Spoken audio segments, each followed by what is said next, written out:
সাধক জীবন চ্যানেলে সকলকে স্বাগত জানাই।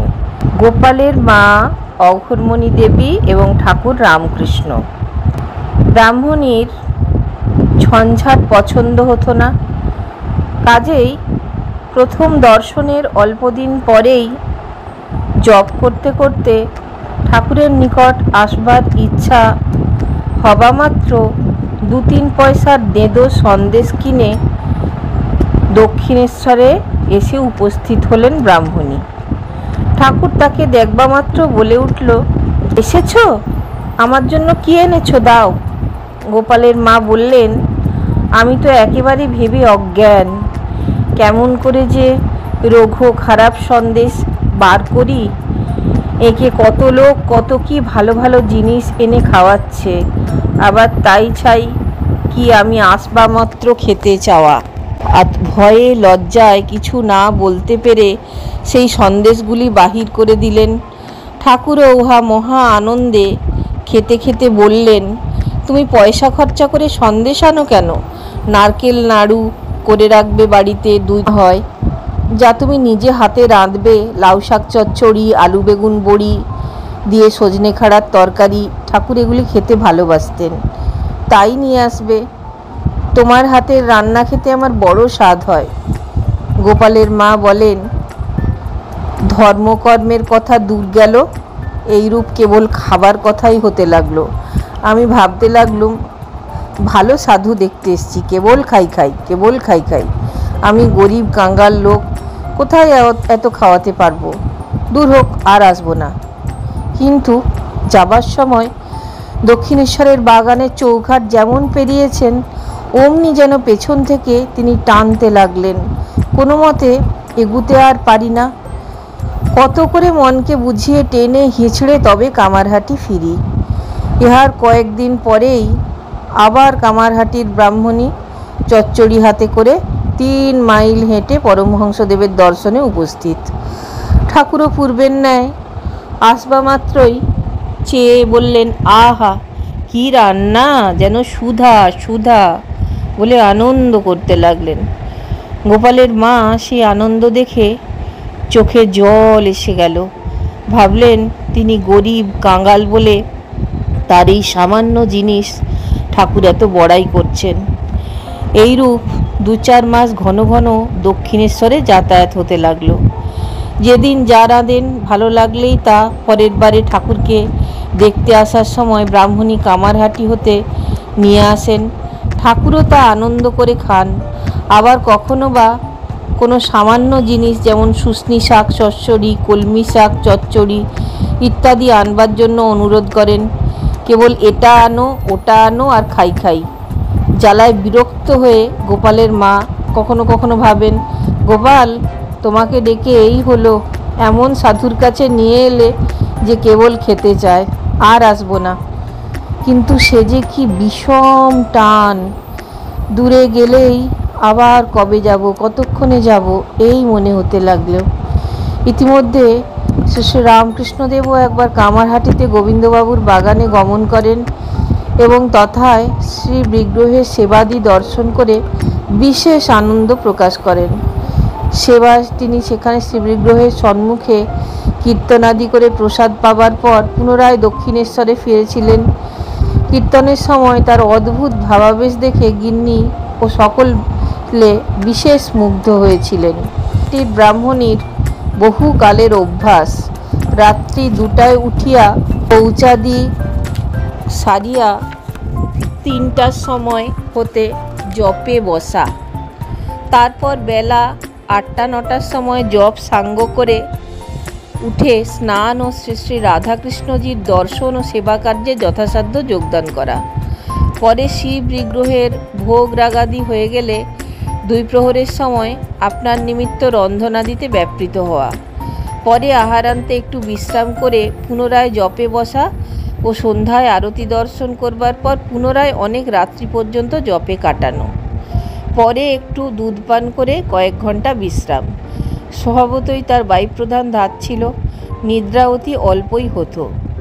কখনো কখনো বুক ধড়ফড় ও প্রাণ কেমন করতো। ঠাকুর শুনে বললেন, ও তোমার হরিবাই, ওটা গেলে কি নিয়ে থাকবে? যখন এরূপ হবে তখন কিছু খেও। 1884 খ্রিস্টাব্দ শীত ঋতু অপগত হয়ে কুসুমাকর সরস বসন্ত এসে উপস্থিত।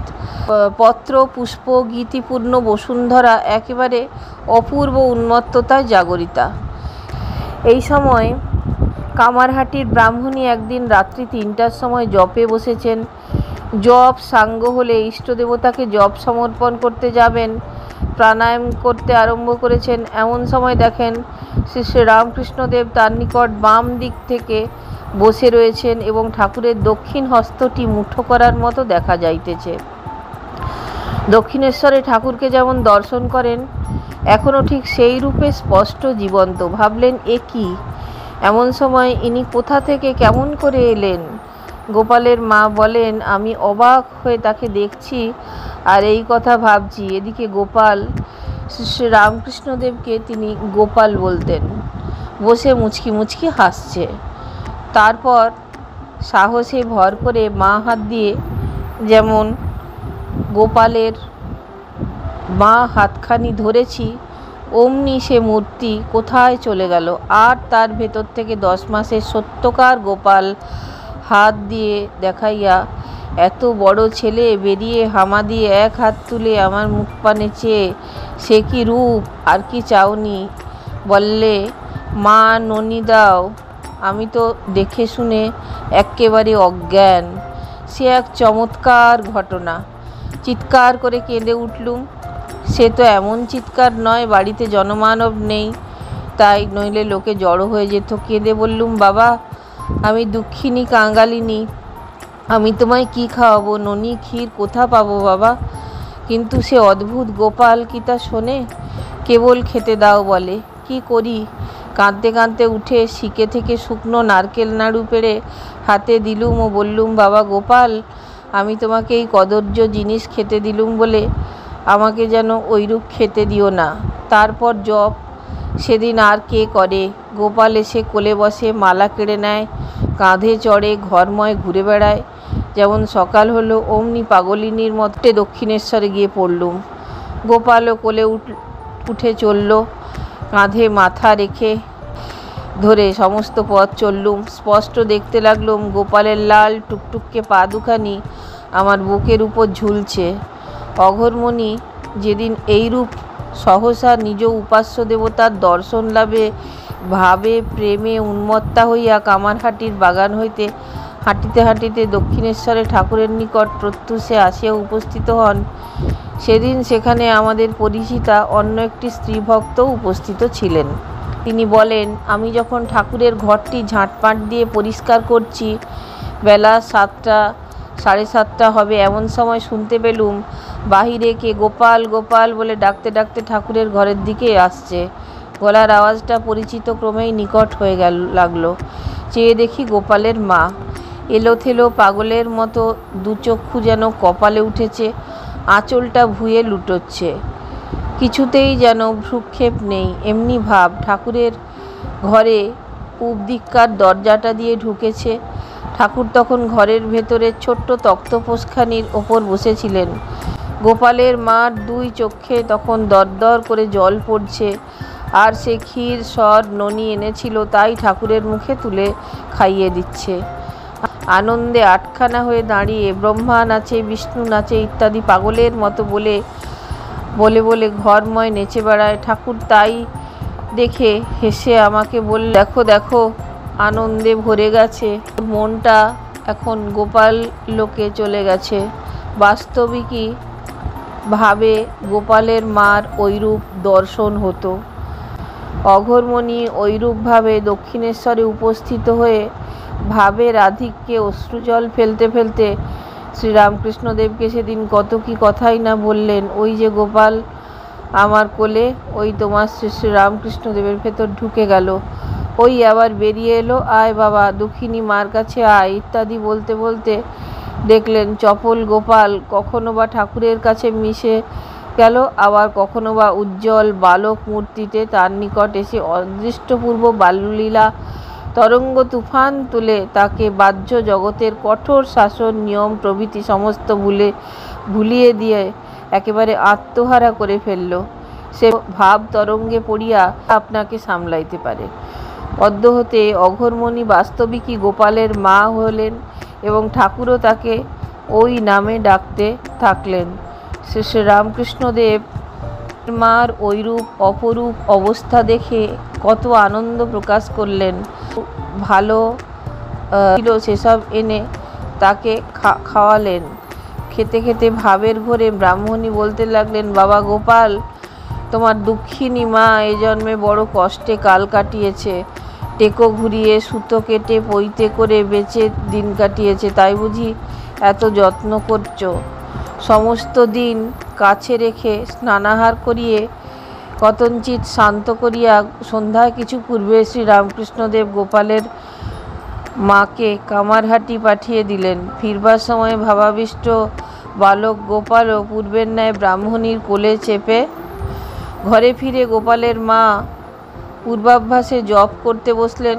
কিন্তু সেদিন আর কি জপ করা যায়? যার জন্য জপ, যাকে এতকাল ধরে সে যে সম্মুখে নানা রঙ্গ নানা আবদার করছে।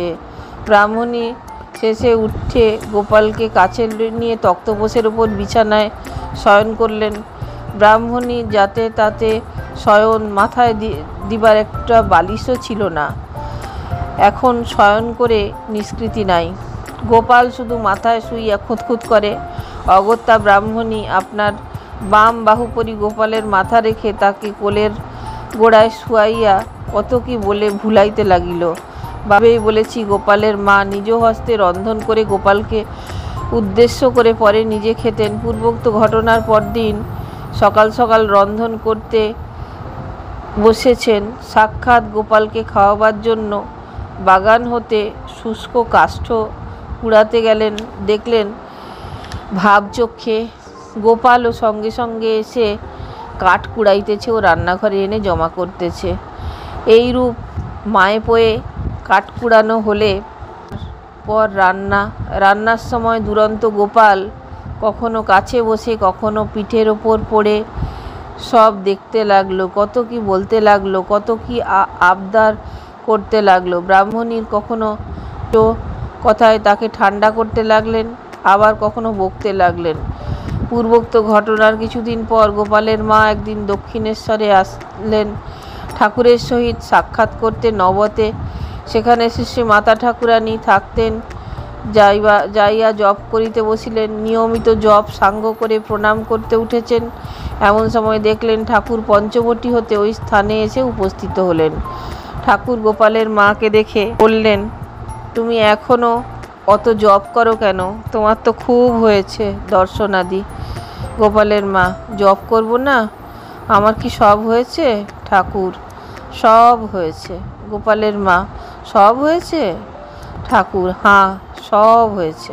গোপালের মা, বলো কি সব হয়েছে? ঠাকুর, হ্যাঁ, তোমায় আপনার জন্য জপ তপ সব করা হয়ে গেছে। তবে নিজের শরীর দেখাইয়া, এই শরীরটা ভালো থাকবে বলে ইচ্ছা হয়তো করতে পারো।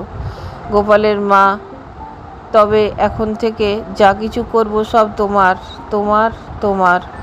এই ঘটনার উল্লেখ করে গোপালের মা কখনো কখনো আমাদিগকে বলতেন। গোপালের মুখে এই কথা শুনে এই মালা সব গঙ্গায় ফেলে দিয়েছিলুম। গোপালের কল্যাণের জন্য করেই জপ করতুম। বাদে আবার একটা মালা নিলুম। ভাবলুম একটা কিছু তো করতেই হবে। 24 ঘন্টা করি কি, তাই গোপালের কল্যাণে মালা ফেরাই। এখন হতে গোপালের মার জপ তপ সব শেষ হলো। দক্ষিণেশ্বরে শ্রী রামকৃষ্ণদেবের নিকট ঘন ঘন আসা যাওয়া বেড়ে গেল। ইতিপূর্বে তার যে এত খাওয়া দাওয়া আচার নিষ্ঠা ছিল, সেসব এই মহা ভাবতরঙ্গে পড়ে দিন দিন কোথায় যেন চলে যেতে লাগলো।